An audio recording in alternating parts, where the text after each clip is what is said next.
बोलो बोलो मसीहा की जय जय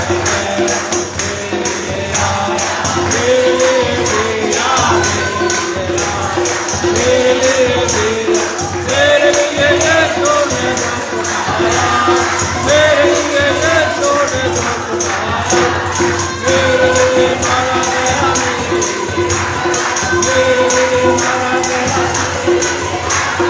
मेरे लिए प्रति उठा मेरा मसीह, मेरे लिए प्रति उठा मेरा मसीह। मैं करो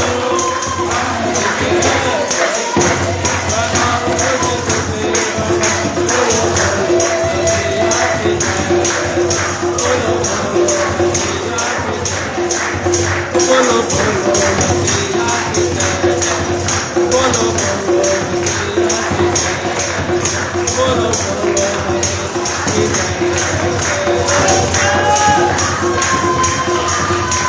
धन्यवाद धन्यवाद धन्यवाद, आपका धन्यवाद करते, आपको धन्यवाद करते, आपका अनुग्रह के लिए, आपकी दया के लिए, आपके भजन के लिए आपका धन्यवाद करते, आपका शुक्रिया अदा करते, आपका शुक्रिया अदा करते, हालेलुया, आपका शुक्रिया अदा करते, आपका शुक्रिया अदा करते, आपको भजन किया, आपका शुक्रिया अदा करते, आपका शुक्रिया अदा करते, आपका रहम किया, आपका पसंद किया।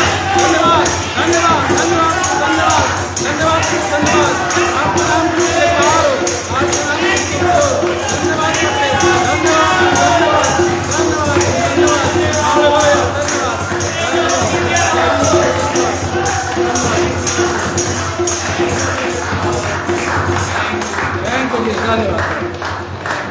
धन्यवाद करते खुदावन आज की इस वर्शिप के लिए। आपके लोगों ने आत्मा सच्चाई से आपकी वर्शिप करी, पाक रूह ने पूरा कब्जा किया, हर एक पर पाक रूह ने कब्जा किया और ये दर्शा दिया कि सचमुच में जब रूह और सच्चाई से हम आपकी आराधना करते हैं, वर्शिप करते हैं, स्तुति करते हैं, तो पाक रूह का कब्जा पूरा पूरा हमारे पर होता है। खुदावन इस समय हम आपके कलाम का मनन करने के लिए जा रहे हैं और हमारा निवेदन आपसे कि जितने यहाँ पर मौजूद हैं हर एक के दिल और दिमाग को आप खोल दीजिए ताकि आज से कलाम उनके जीवन में काम कर सके। और खुदावन आज से कलाम से किसी इंसान की तारीफ ना हो बल्कि सारा आदर सम्मान महिमा प्रशंसा आपको मिले। आप बड़े खुदावन, आप बड़े और हम घटे, आपको महिमा मिले, आपको आदर मिले, आपकी तारीफ हो, आपकी तारीफ हो। खुदावन सबको ज्ञान और बुद्धि समझ देना, उस कलाम को सुन करके हम अपने जीवन में लागू कर सके। खुदावन यीशु मसीह के नाम से मांगते हैं, आमीन। बैठिए, खुदा बरकत दे आप लोगों को, बैठिए।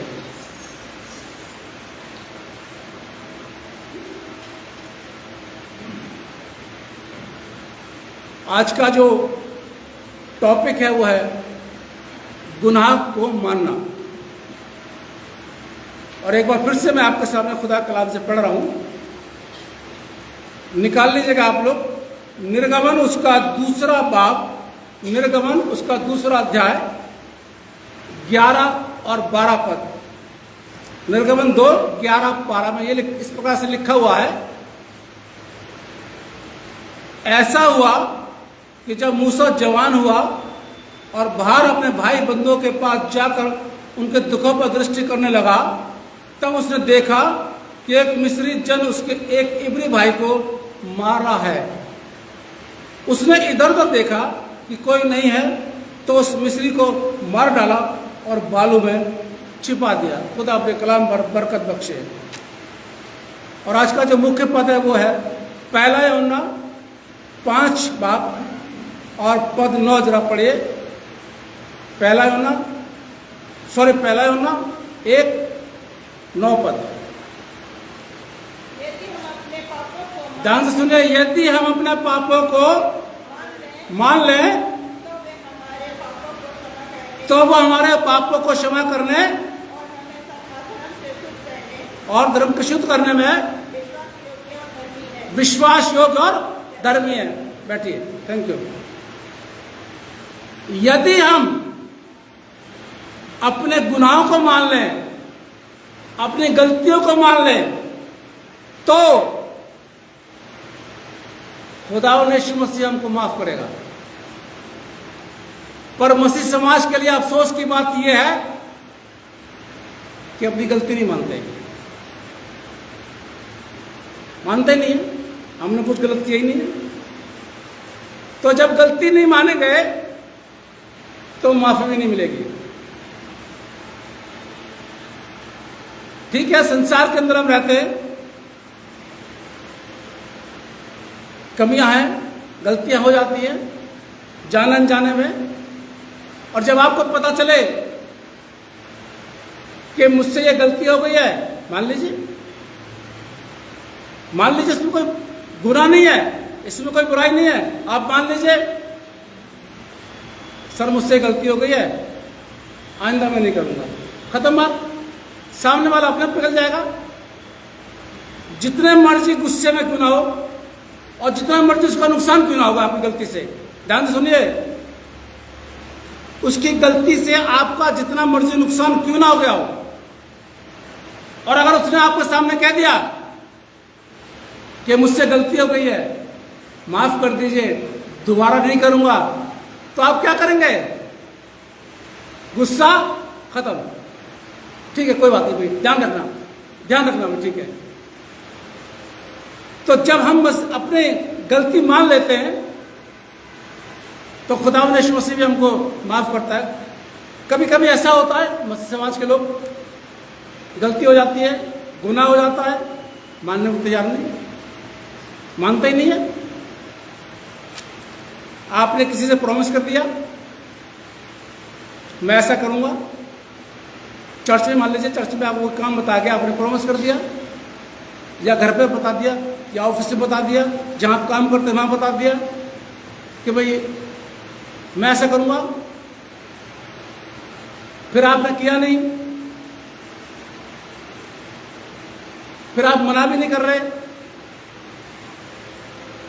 कि भाई मुझसे हो नहीं पाएगा, आप दूसरा कोई देख लीजिए, ये भी नहीं हो रहा, आप गायब हो गए, पता ही नहीं चला फिर आपका।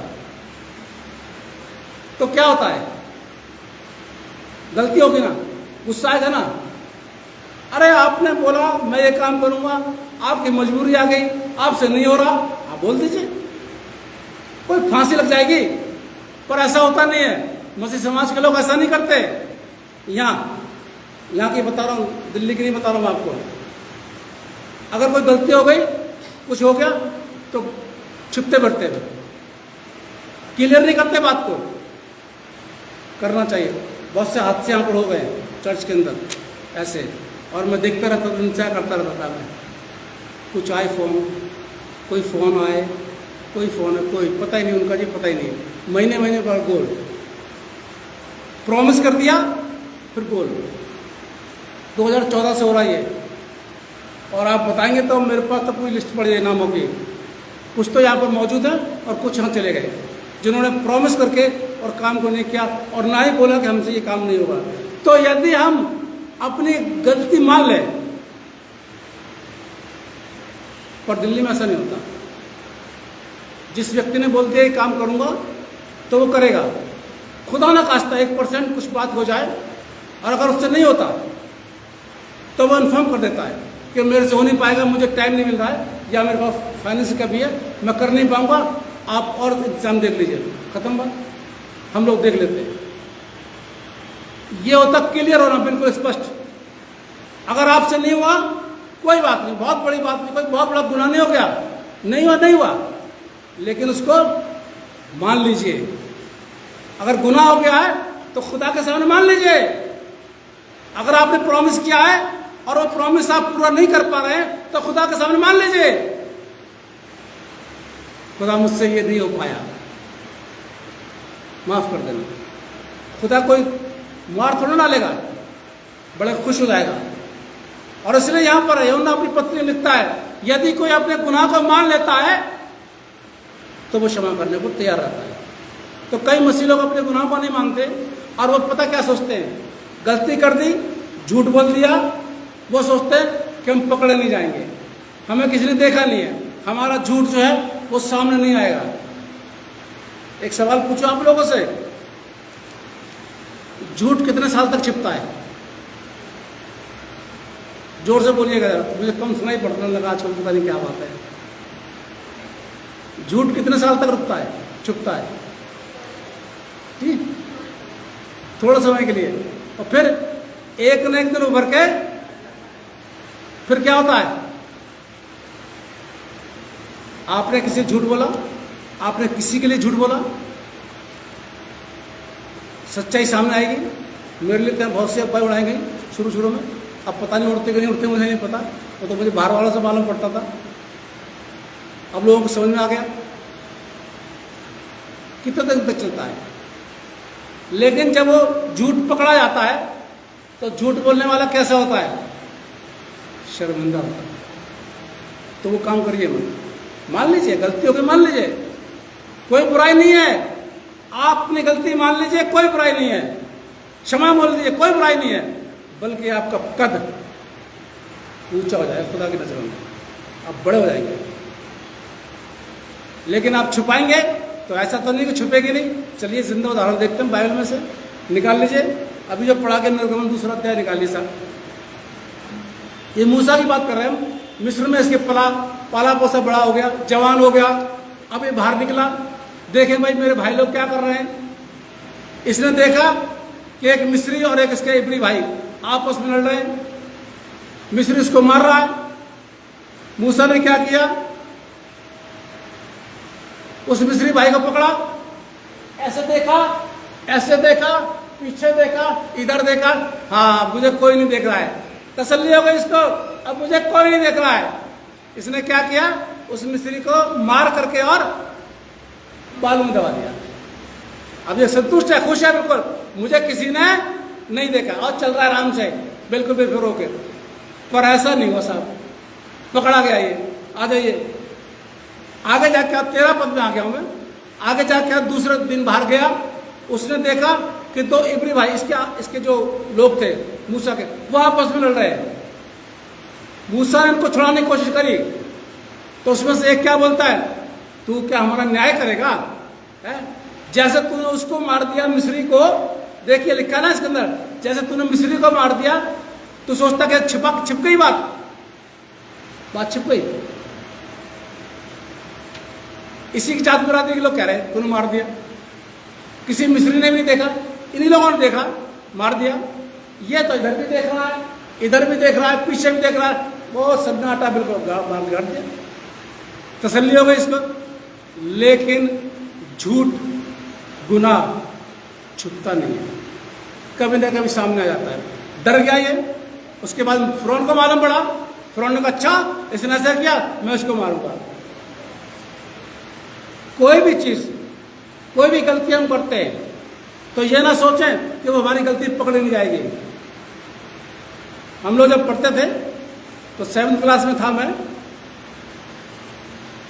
तो मेरा दोस्त जब हमारे टेस्ट होते थे, पता नहीं कहाँ से वो छोटे छोटे पर्चे ला के लिख के लाता था, और वो ये सोचता था कि मैं पकड़ा नहीं जाऊंगा, और बड़ी उससे हिसाब से अपने पास रखता था वो।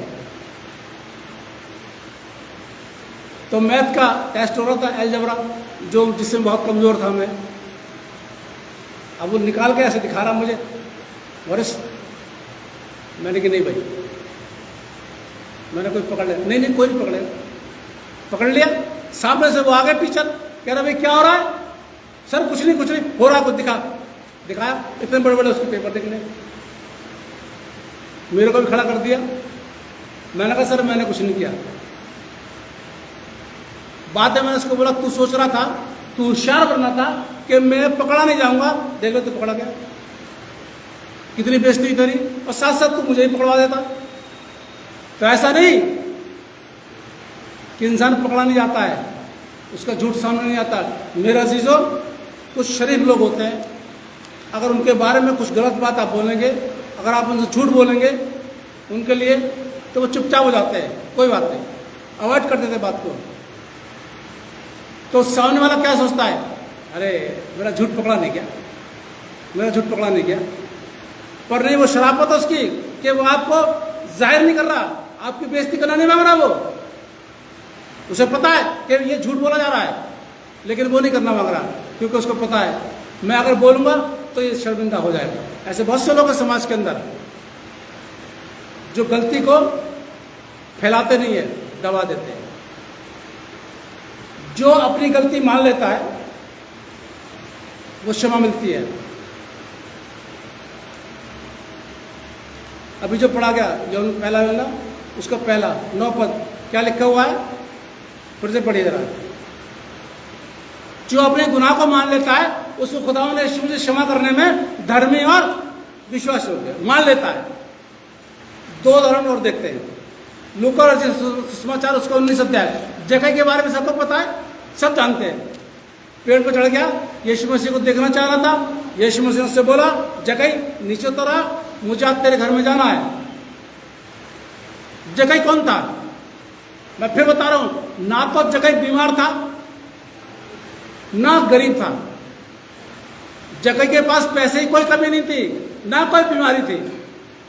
ध्यान से सुनिए, लेकिन फिर भी वो यीशु को देखना मांग रहा था। लूका 19 तीसरा पद पढ़ लेना, लिखा हुआ उसके अंदर। ना तो बीमार है ना गरीब है, ना उसे कोई चीज चाहिए, वेल सेटल है, सब कुछ है उसके पास, फिर भी वो यीशु को देखना मांग रहा था। आजकल यीशु कौन देखते हैं? कौन चढ़ते पेड़ों पर? जी सही बात बोला, कोई जो भी बोल रहा है सही बोल रहा है। हाँ बिल्कुल सही बोल रहा है। आजकल तो बीमार लोग चढ़ते पेड़ों पर। गलती उनकी नहीं, गलती हमारी है, क्योंकि हम बीमारों की बात करते हैं सिर्फ। पर ना ये बीमार ना ये गरीब, फिर भी यीशु को देखना मांग रहा है। इसने देखा बहुत भीड़ हो रही है, यीशु भीड़ में आ रहे हैं, छोटा नाटा इंसान है, दिमाग से काम किया और पेड़ पर चढ़ गया। यहां से तो देख लूंगा ना मैं, निकलेगा तो यहीं से, यहां देख लूंगा। पता नहीं भाई देख के वो क्या करना मांग रहा था, ये तो हमारी समझ में भी नहीं आया, लेकिन देखना मांग रहा था। अब देखिए दोनों का दिल, जब दिल से कोई बात हम करते हैं तो खुदा भी हमारी मदद करता है।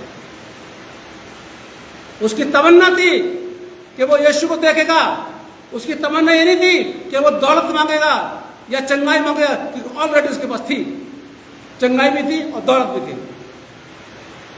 और ये बात यीशु के पास पहुंच गई, सीधा कनेक्शन यीशु से मिल गया पूरा, बिना तार को प्लग में लगाए हुए यीशु के पास पहुंच गया कनेक्शन। और यीशु सारे पेड़ों को छोड़ करके उस गूलर के पेड़ के नीचे आ गया, कहीं और नहीं रुका, किसी और पेड़ के ऊपर नहीं देखा उसने, वहीं आ गया। और क्या बोलता है, जक्कई नीचे उतर, मैं तेरे घर जाऊंगा आज। ज्यादा बात करी नहीं करी, अरे तू ऊपर क्यों चढ़ गया भाई है? आजकल के पादरी लोग क्या, अरे ऊपर चढ़ गया, ऊपर नहीं चढ़ना चाहिए, आपको चोट लग जाती, आपको ऐसा हो जाता, हालेलुया प्रेज द लॉर्ड, आप नीचे आ जाइए, नहीं दुआ करना शुरू कर देते। मैं तेरे घर में जाऊंगा, तू नीचे उतरा। जगह आगे खुश होकर के नीचे उतर गया। बहुत से लोग कुड़कुड़ाने लगे, अरे ये तो पापियों के यहाँ जा रहा है, तो भैया तुम्हें क्या तकलीफ हो रही है? जहां पर अच्छा काम होता है ना, मसीह लोग पहले कुड़कुड़ाते हैं। ये मसीह लोग पहले कुड़कुड़ाएंगे जहां पर अच्छा काम होगा। अगर चर्च में आप अच्छा काम करेंगे तो कुछ कुड़कुड़ाएंगे,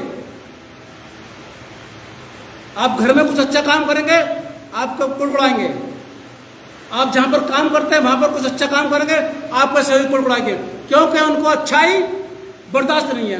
क्यों नहीं है? क्योंकि वो काम नहीं कर सकते जो आप कर रहे हैं, जो आप ईमानदारी से काम कर रहे हैं वो लोग नहीं कर सकते, इसलिए वो आपके विरोधी हो जाएंगे। और जो भीड़ थी वो ये कर रही थी, वो तो यीशु को नहीं देखना मांग रहे थे ना, वो तो यीशु के साथ साथ चल रहे थे, कुछ तो उसमें कमियां निकाल रहे थे, कुछ जयकार कर रहे थे, लेकिन वो तो दिल से देखना मांग रहा था। और जब जक्कई घर में आ गया तो जक्कई ने अपने गुनाहों को माना। जक्कई का क्या गुनाह था? चुंगी लेता था, वो टैक्स लेता था, ये गुनाह था उसका। और जब ये गुनाह उसने माना, जरा 8 पद पढ़ना भाई, लूका 19 का 8 पढ़िए। जक्कई ने खड़ा होकर खुदा से, यीशु से कहा, देख प्रभु देख, मैं अपनी आधी संपत्ति कंगालों को देता हूं, यदि किसी कुछ रह जाए तो उसे चुगना फेर देता हूं। यानी इसने अपनी गलती मानी। अब मेरे पास किसी का रह जाता है, मैं ज़्यादा ले लेता हूँ, गलती मानी, क्योंकि चुंगी ले रहा है, टैक्स ले रहा है, ज़्यादा आ सकते हैं, चेंज नहीं है, रख लेता हूँ अपने पास, अपनी गलती मानी, मैं ज़्यादा ले लेता हूँ तो मैं उसको चौगना,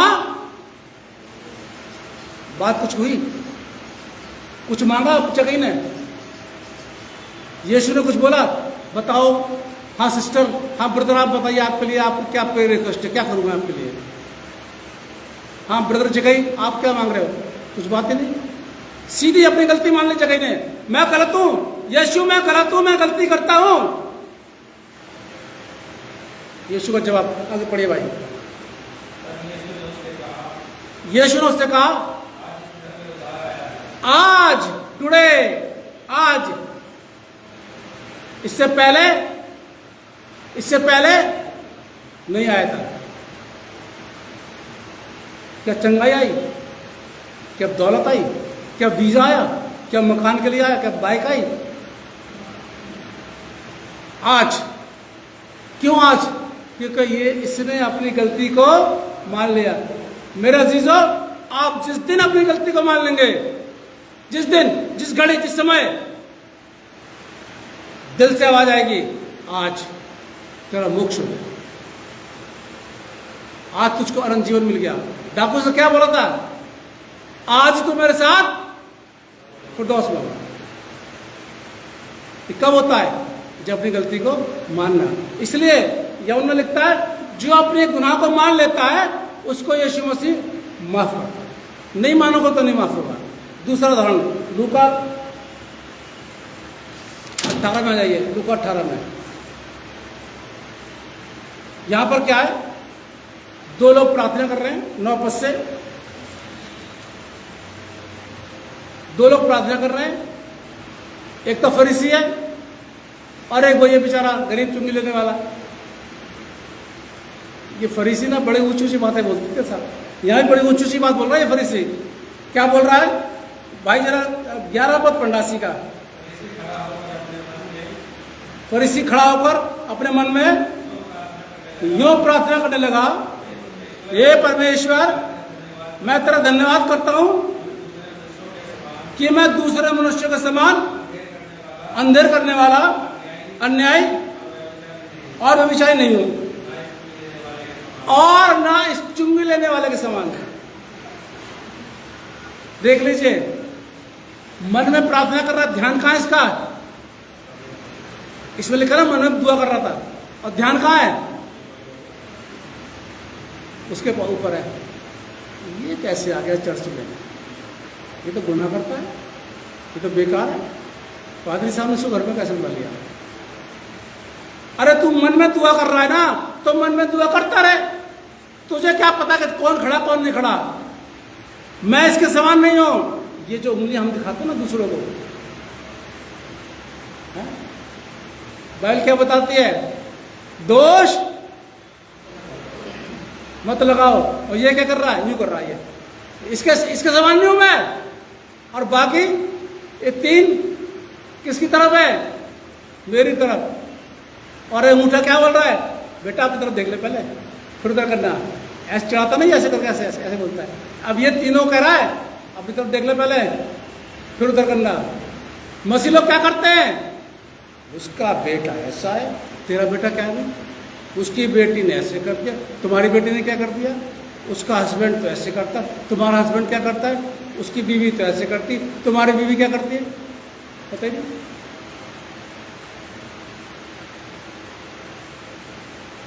जब मेरी कमीज सफेद होगी, साफ होगी, तभी तो मैं आपको कह सकता हूं कि भाई कपड़े धोकर खाया करो, साफ कपड़े पहन खाया करो। अब मेरी कमीज तो कॉलर काला पड़ा हुआ है, अब मैंने कह दिया आजाद भाई ये तो गलत बात है, आप कॉलर धो के आया करिए। अब मिस्टर आजाद उस समय तो कुछ नहीं बोलेंगे, जाके अपनी बीवी से बोलेंगे, अब देखो पादरी को अपना कॉलर दिखाने का। सही बात है, बिल्कुल हकीकत, बिल्कुल फैक्ट बात है ये है। अच्छा उनका ध्यान नहीं होगा तो उनकी बीवी बोल देगी, पादरी को पता नहीं क्या हो गया, अपना कमीज तो देख ही नहीं गया और आपके पीछे पड़ गया। यह गलती जो मसीह लोग कर जाते हैं, जो मसीहों को नहीं करनी चाहिए लेकिन कर जाते हैं। इसकी तरह नहीं हूं मैं। आप देखिए साहब, वो बेचारा चुंगी लेने वाला क्या बोल रहा, आगे पढ़ना भाई जरा सीखा 13 पर, हाँ इसी का रुको 18-13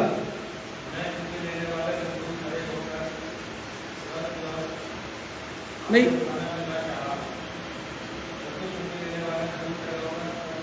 हाँ 13 पर, परंतु चुंगी लेने वाले ने दूर खड़े होकर देखे साहब, वो तो खुदा की तरफ देखना में नहीं मांग रहा है,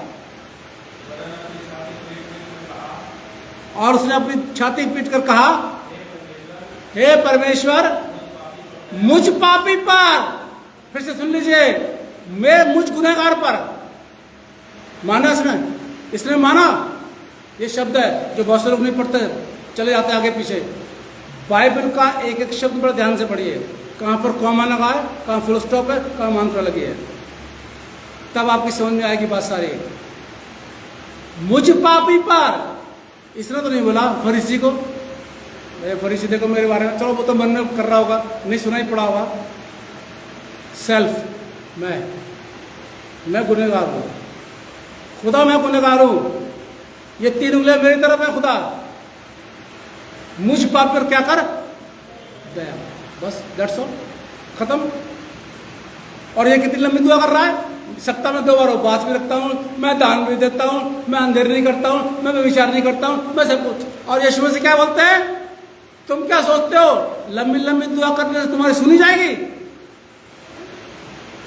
कितने घंटे आराधना होती रहती है, 3-3, 4-4 घंटे होती रहती है। सर जी मिलेगा तो वही जो खुदा देना चाहेगा, आजमा के देख लीजिए आप। मिलना वही है जो खुदा ने आपके लिए लिख दिया कि ये मैं इसको इस दिन दूंगा, मैं इसकी जरूरत पूरी करूंगा, वो मिलेगा, वो कोई भी ताकत छीन नहीं सकती। यीशु ने जो दरवाजा आपके लिए खोल दिया है, दुनिया की कोई ताकत उस दरवाजे को बंद नहीं कर सकती, और उसने दरवाजा बंद कर दिया तो कोई ताकत दरवाजा खोल नहीं सकती। उदाहरण ना नूह के जांच का है ना, खुदा ने बंद कर दिया था, खोला किसने? तो मिलना तो वही है, लेकिन कब? मुझ पापी पर दया, मुझ गुनहगार पर दया कर। इसमें तो माफी भी नहीं मांगी, तो दया मांग रहा है। इसे पता है दया आ गई तो सब कुछ आ गया, यीशु का रहम आ गया तो सब कुछ आ गया। दिमाग से बहुत से लोग काम करते हैं, जैसे जकई ने दिमाग से काम किया था, मैं तो यीशु को देखूंगा जी बस। फरीसी मत बनिए, ज्यादा मत बोलिए, उसे सब पता है मैं इनको क्या दूंगा क्या नहीं दूंगा। आपको सिर्फ क्या बोलना है, यीशु मुझ गुनहगार पर। आपकी दुआ का हिस्सा कितना होना चाहिए? आप दुआ कैसे शुरू करते हैं? खुदावन आपको धन्यवाद करते हैं, आपने रात भर की दिल से सुनाया, अब आप मुझको ये दे दीजिए, अब मुझको ये दे दीजिए, शुरू हो गए। लेकिन ये कोई नहीं बोलता, खुदा आप मैंने आप दिन भर जो गुनाह किए हैं वो क्षमा कर देना। अरे आप वो मांग रहे हो जो उसको मालूम है, वो तो देने वाला है आपको। तुम्हारे मांगने से पहले वो जानता है कि तुम्हें किस चीज की जरूरत है।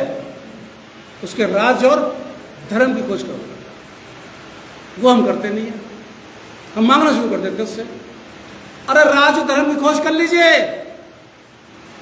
मैं इच्छाओं की बात नहीं कर रहा हूं किसी की भी, कि कोठे बंगला कार नहीं, ऐसा कुछ बात नहीं कर रहा। जरूरत, रोटी कपड़े और रहने की जगह, जरूरत, इंसान की रोज की जरूरत, वो यीशु मसीह पूरी करेंगे हर हालत में। इच्छा की तो मैं बात नहीं करता किसी की, भाई नाम मांगता हूँ किसी के लिए इच्छा। कोई मेरे पास आता भी है कि ये इसके लिए दुआ कर दीजिए, कर देते हम, सीधी से बताते कर देते, लेकिन मुझे पता नहीं मिलेगा क्योंकि इसकी इच्छा ही। हाँ जरूरत है, मिल जाएगा बिल्कुल। उधर भी देखा उसने बेचारे ने, तो आंखें नीचे करे हुआ, झुका हुआ है, सजदा किया हुआ है, नम्र बन गया, दीन बन गया। और दीन बन क्या बोलता है, मुझ पर ऐसे से कर रहा है, ऐसे से मुझ गुनहगार को खुदा दया कर। यीशु का जवाब आगे पढ़ना भाई जरा, 14 पद। मैं तुमसे कहता हूं वह फरीसी नहीं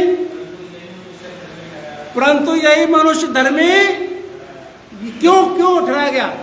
क्योंकि इसने अपने गुनाह को माना, तौबा करी इसने। और ये बड़ा हो गया। नीचे लिखा ना, जो अपने आप को छोटा करेगा वो बड़ा करेगा। फरीसी वहां पर छोटा हो गया, क्योंकि बहुत बोला इतनी शेखी मार रहा था, ये फरीसी मारते थे शेखी वैसे भी। जब हम अपने गुनाह को छिपाते हैं तो जानते क्या होता है? नीति वचन 28 निकाले जरा, नीति वचन 28, ये आप लोग पढ़िएगा, जिसको मिले वो पढ़ेगा। नीति वचन 28 का पद 13।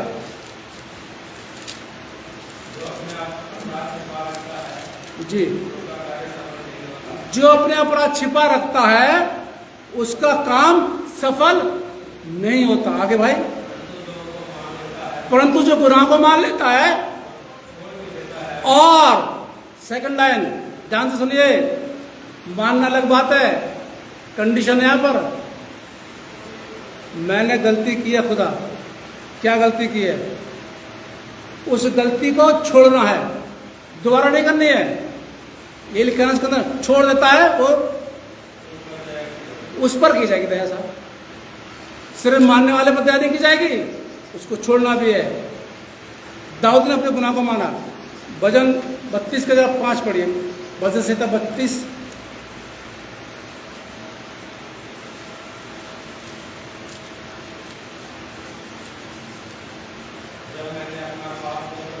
जब मैंने अपना पाप तुझ पर प्रकट किया, ये दाऊद बोल रहा है जी, और अपना अधर्म ना छिपाया, और कहा मैं यहोवा के सामने अपने अपराधों को मान लूंगा। ये दाऊद कह रहा है, मैं खुदा के सामने अपने गुनाहों को मान लूंगा। आगे, तब तूने मेरा धर्म और पाप को क्षमा कर दिया। हालेलुया। मान लूंगा और छोड़ दूंगा, तब तू मेरे गुनाह को क्षमा करेगा। हमारे गुनाह जब हम मान लेते हैं और छोड़ देते हैं, हमसे बहुत दूर हो जाते हैं। इब्रानियों ये 10 निकालिएगा जरा, थोड़ा याद भी करता हमारे गुनाह को। इब्रानियों 10 का जरा 17 पद पढ़िएगा।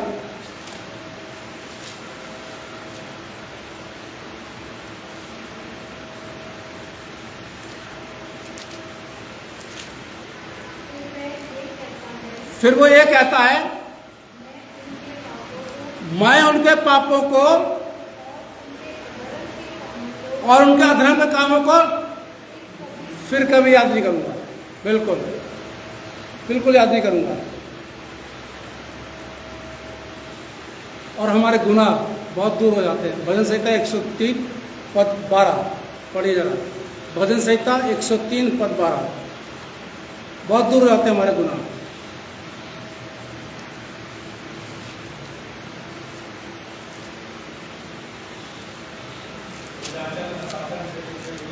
जी,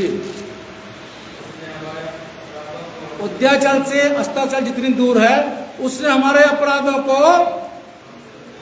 हमसे उतने ही दूर कर दिया। याद नहीं करता वो फिर, जब अपने गुनाह को मान लेते हैं और छोड़ देते हैं, तो मेरे अजीजों सिर्फ एक है आसमान और जमीन में, खुदा, वो याद नहीं करता। तो आपके आपका पड़ोसी, आपका खानदान, आपका दोस्त आपकी गलती को बुलाएगा नहीं। गलत तो किया इसने मेरे साथ, 10 साल पुरानी बात बोल याद करते हैं, अरे आपको पता है इतने साल हो गए, ये मेरा बेटा छोटा था, 3 साल का था, ये और बोलते हैं ये 3 साल का था, उस बेटे की शादी हो रही है, ध्यान सुनिएगा, उस बेटे की शादी हो रही है और पूछा जा रहा है, भाई आपने इनको नहीं बुलाया, ये बेटा मेरा 3 साल का था, उसने ऐसा कर दिया था, इसलिए नहीं बुलाया मैंने। 3 साल से और 30 साल के शादी, बच्चे कितने सालों के साथ, 27 साल पुरानी बात याद है मसीहों को। मतलब 3 साल का बेटा था तब कोई गलती हो गई रिश्तेदारों से, तो जब बेटे की शादी हो रही तो रिश्तेदार को नहीं बुलाया जा रहा, क्यों? इसने ऐसा कर दिया था। पर खुदा ऐसा नहीं करता, वो भूल गया बताओ, अरे इसने गुनाह किया था, भूल गया। कोई पूछे, फरिश्ता पूछेगा भी, अरे खुदा, अरे नहीं भूल जाओ, नहीं किया उसने, कुछ नहीं किया, भूल जाओ। फिर मुझको और आपको अपने गुनाह मानने में क्या गलती है, क्या करनी है? मानिए यदि हम अपने गुनाह को मानेंगे, उसको छोड़ देंगे, हमारे गुनाह क्षमा हो जाएंगे और हमको अनंत जीवन मिल जाएगा। और जब तक हम गुनाह करते रहेंगे हमारे पर दया नहीं होगी। बिल्कुल, अनंत जीवन की तो बात दूसरी है, दया नहीं होगी। इसलिए मसीह समाज के लोगों ध्यान से सुनिए, जो अपना गुनाह मान लेता है और छोड़ देता है, खुदा का यीशु का लहू हमारे गुनाह को क्षमा करता है। खुदा आप सबको बहुत बड़ी बरकत दे। आइए हम दुआ करें। धन्यवाद करते हैं आज के कलाम के लिए जो आपने हमको दिया। खुदा ने हमने वो दिया, हम चाहते हैं कि बढ़े, लेकिन इसमें हमारी मर्जी नहीं बल्कि आपकी मर्जी पूरी हो। और जितनों ने आज का कलाम सुना है उन सबको आप बहुत बड़ी बरकत देना। खुदा ने यीशु मसीह के नाम से मांगते हैं, आमीन। आराधना के अंत में हम गीत गाएंगे। गीत का नंबर है 100।